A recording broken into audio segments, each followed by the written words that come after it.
Elle va s'asseoir. Et on va commencer, on l'applaudit bien fort. Bravo Cynthia. On est là pour elle ce soir. Bravo. C'est un petit bout de pain. Je suis super contente de vous voir aussi nombreux, ça fait vraiment plaisir. Je voulais juste apporter une petite précision, et c'est pour ça que certains des policiers ont pu se déplacer ce soir. C'est que c'est vrai que c'est une soirée femme, mais je vous l'ai dit, moi je ne suis pas dans la division, je ne suis pas dans l'exclusion. Donc notre société, c'est les hommes et les femmes. Et donc ce soir, je voulais aussi vous présenter une partie des policiers qui étaient disponibles ce soir, et mon directeur de campagne, puisque la direction de la campagne, c'est un homme, mesdames, Pierre Marasta. Oula.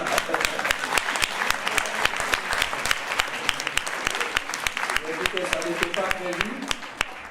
Je suis très impressionné d'adresser à une assistance aussi féminine que celle-là. Et je suis bien content d'être là, parce que jusqu'à cet après-midi, c'était pas sûr. Hein. Et puis, on m'a téléphoné vers 4 heures en me disant non, faut le dire, absolument. Donc, je suis ravi. Je suis directeur de campagne de Cynthia. Elle a fait l'honneur de confier cette lourde tâche à un homme, et j'en suis très flatté. Et je peux vous dire que c'est un bonheur de travailler avec elle. Et je crois que c'est ce sentiment que vous allez ressentir ce soir, parce que vraiment, Cynthia fait de la politique autrement, et elle applique à fond son slogan, tous ensemble, nous pouvons.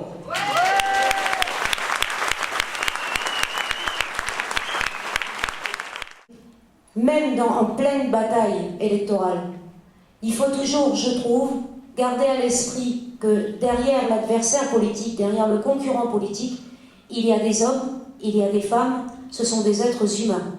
Et personne, aucun de ceux qui est en jeu aujourd'hui, en liste aujourd'hui, pour être élu à l'Assemblée de la Province Sud, n'a démérité. On peut ne pas partager les idées, évidemment, sinon on serait tous ensemble. Mais il n'est pas question, en ce qui nous concerne, de traiter les uns ou les autres comme eux peuvent nous traiter. Ça n'est pas notre façon de voir les choses, parce que derrière eux, il y a des hommes, il y a des femmes. Et donc je me retiendrai de dire tout ce que je peux avoir envie de dire. Je garde ça pour ma salle de bain, quand je suis toute seule, et que je peux me défouler sans faire de mal à personne. Voilà. Et puis d'un coup, je me suis dit, mais attends, on se calme, pourquoi tu fais ça? Eh bien, tu fais ça parce que tu aimes ça. Je fais ça parce que j'ai un projet à porter, à vous proposer.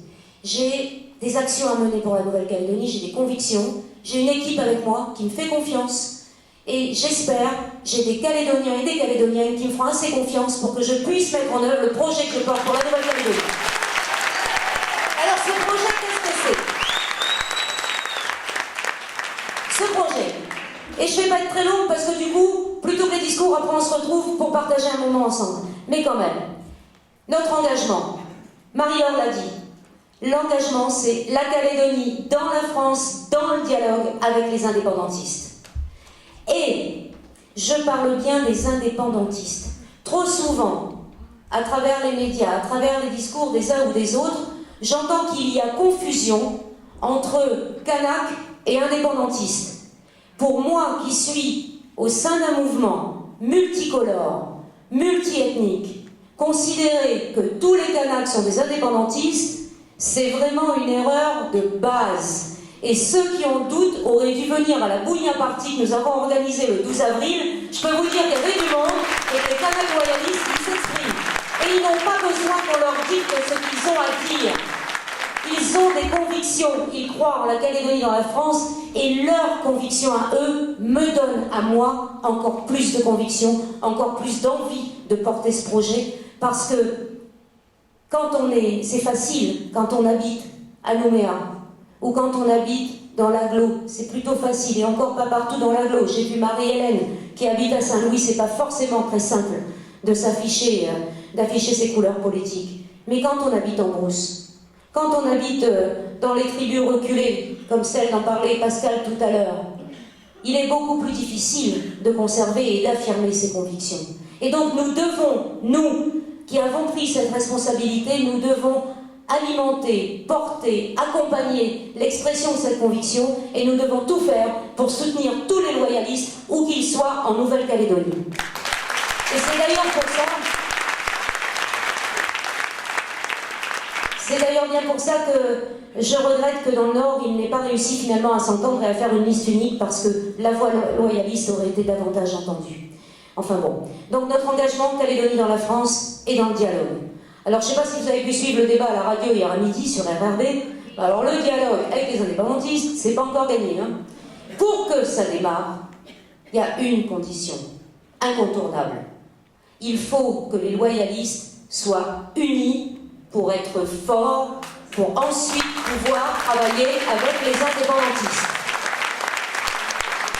Et je mettrai toutes mes forces dans la réalisation de cette unité. Je sais que c'est pas gagné, ça non plus. Mais si c'était facile, tout le monde le ferait. Donc nous le ferons, si nous le pouvons, si vous nous donnez la majorité le 11 mai. Ensuite, ça c'est la Calédonie dans la France, point numéro 1. Point numéro 2. Dans quel type de société voulons-nous vivre? Eh bien, je vous l'ai dit un petit peu tout à l'heure, moi je veux redonner cet espoir à tous les jeunes et à tous leurs parents que si on travaille, si on fait les efforts nécessaires, si on prend les risques nécessaires, si on ose et si on s'autorise à rêver, eh bien on peut tout réussir et on peut tout gagner. Je suis la fille d'un ouvrier et d'une institutrice, ok? Eh bien, ils ne m'ont pas portée par leur naissance, par leur argent, par leur situation sociale, là où je suis aujourd'hui, et encore ça c'est une élection, mais avant ça je travaillais dans la vraie vie. Et là, eh ben, j'avais fait des études qui me permettaient d'avoir un emploi de cadre, et donc ça, pour un fils d'ouvrier ou une fille d'ouvrier, je peux vous dire qu'en métropole, déjà en 80, ça paraissait très peu probable. Nous, en Calédonie, on pouvait le faire. Et pourquoi aujourd'hui on a l'impression que ça n'est plus possible pour nos enfants? Pourquoi se laisserait-on aller à la sinistreuse qu'on voit dans la vieille Europe, qu'on voit en métropole? C'est pas ça la Calédonie. La Calédonie, c'est le droit de rêver, c'est le droit d'aller plus loin, chaque génération aller plus loin que la génération précédente. Construire une Calédonie plus forte, plus moderne, plus audacieuse, plus harmonieuse aussi. On a tout ça aujourd'hui en Calédonie, on a toutes les compétences, on a toutes les possibilités, il faut juste redonner de l'élan. Et pour redonner de l'élan à nos gamins, ce qu'il faut, c'est qu'ils nous sentent, nous, en confiance, donc qu'on règle la question institutionnelle, et qu'ensuite ils nous sentent unis, parce que si tous les anciens sont unis derrière les jeunes, là, on peut pousser notre pays. Et donc la société que nous allons construire, c'est une société que nous allons remettre en place, à qui on va redonner des galons. C'est une société dans laquelle on a le droit d'entreprendre. On pourra à nouveau se libérer un petit peu des lourdeurs bureaucratiques si on veut embaucher du monde quand on est une entreprise. Mais en même temps, on veillera à ce que la solidarité ne disparaisse pas de nos valeurs. Parce qu'il n'y aurait rien de pire pour la société que nous voulons construire que de perdre nos valeurs. Et là, nos valeurs, quelles sont-elles? Alors, il y a les valeurs de la République. Liberté, égalité, fraternité. La liberté, moi je vous l'ai dit, pour moi, ça va avec la responsabilité. C'est essentiel, mais ça va avec la responsabilité. L'égalité, c'est... Je vais pas être très longue là-dessus, parce que liberté, égalité, fraternité, dans notre tête, pour nous, ça représente tous quelque chose, on voit bien où on peut aller. Et ce sont les valeurs de base de la République, et donc de la Calédonie. Mais en Calédonie, ce qui nous cimente, ce qui nous réunit tous, ce sont aussi les valeurs océaniennes et mélanésiennes. Ce sont les valeurs portées par chacune des communautés qui sont arrivées au fur et à mesure de l'histoire moderne de la Nouvelle-Calédonie.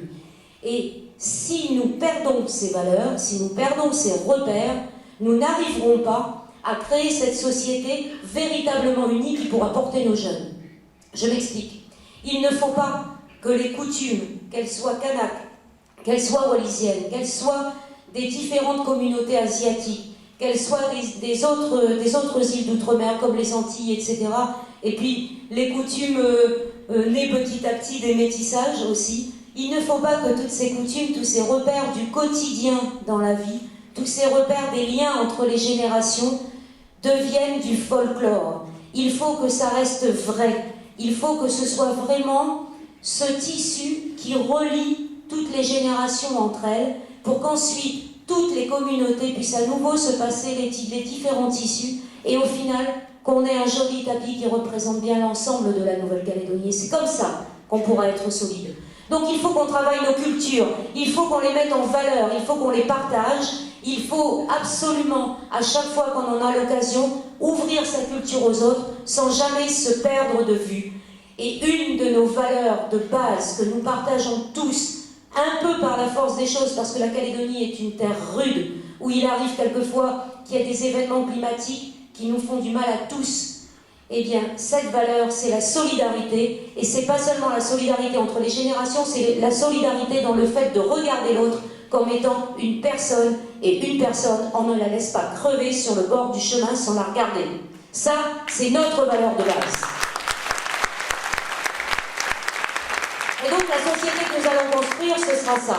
Une société où chacun aura la liberté de s'exprimer, d'exprimer ses talents, mais chacun aura le devoir de s'exprimer et d'exprimer ses talents.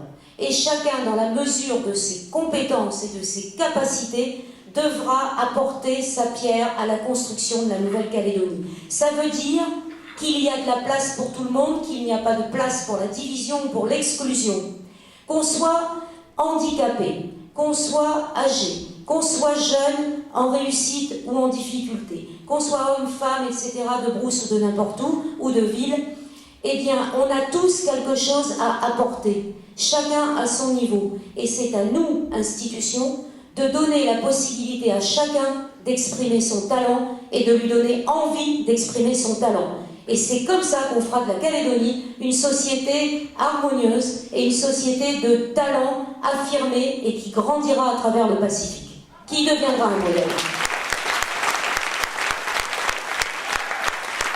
Et sur la base de ces valeurs, sur la base de ces convictions, il va falloir aussi changer de façon de travailler quand on est politique. Alors ça a commencé un petit peu, mais c'est pas suffisant. Il faut aller plus loin. Il faut véritablement que les politiques élus aient bien en tête que quand on est élu, on représente les gens qui nous ont élus. On n'est pas élu parce que comme ça, on est super bien et que tout le monde l'a remarqué et que donc on mérite une distinction. C'est pas une distinction d'être élu, c'est une charge, c'est une responsabilité. Alors c'est un bonheur aussi, parce qu'il vaut mieux, parce que ça veut dire qu'on l'a choisi. Parce que sinon, c'est insupportable. Vous ne restez pas élu 5 ans. Mais quand vous l'avez choisi, c'est que vous aimez ça. Mais c'est une responsabilité et vous représentez chacune des personnes que vous croisez, qu'elle ait voté pour vous ou non. Vous allez choisir des hommes et des femmes qui vont certes décider ensuite, travailler ensuite à la décision pour l'avenir institutionnel de la Calédonie, mais vous allez aussi choisir des hommes et des femmes qui vont travailler au jour le jour pour améliorer votre quotidien. Et améliorer votre quotidien, ce ne sont pas des décisions qui se prennent d'un bureau sans aucun contact avec le terrain. Ce sont des décisions qui doivent être prises à condition qu'on ait véritablement entendu ce que la population a envie de dire. Et donc, prenez la responsabilité de vos élus, choisissez-les et demandez-vous à qui vous avez envie de confier les clés de la maison de Calédonie. Moi, ce que je peux vous dire, et je pense vous l'avoir dit dès mon arrivée tout à l'heure, je suis contre toute exclusion, je ne diviserai pas, je n'exclurai pas, je chercherai vraiment à réunir un maximum, d'abord la famille loyaliste, parce que c'est comme ça que nous pourrons être les plus forts pour discuter en toute sérénité avec les indépendantistes. Mais une fois que ça se sera fait, c'est tous les Calédoniens qu'il va falloir réunir autour d'un projet. Voilà ce que je ferai. Je ne diviserai pas. Bien entendu, je ne mentirai pas, parce que ça, c'est pas dans mes habitudes. Je préfère dire des choses qui déplaisent plutôt que de raconter des choses qui font plaisir et que ce soit des mensonges. Et je peux vous assurer aussi que je ne vous trahirai pas. Je vous demande votre confiance. Pour moi, pour ma liste, les femmes, les hommes qui la composent, le 11 mai, un seul tour, bulletin rouge, et ensemble, nous pourrons tout faire.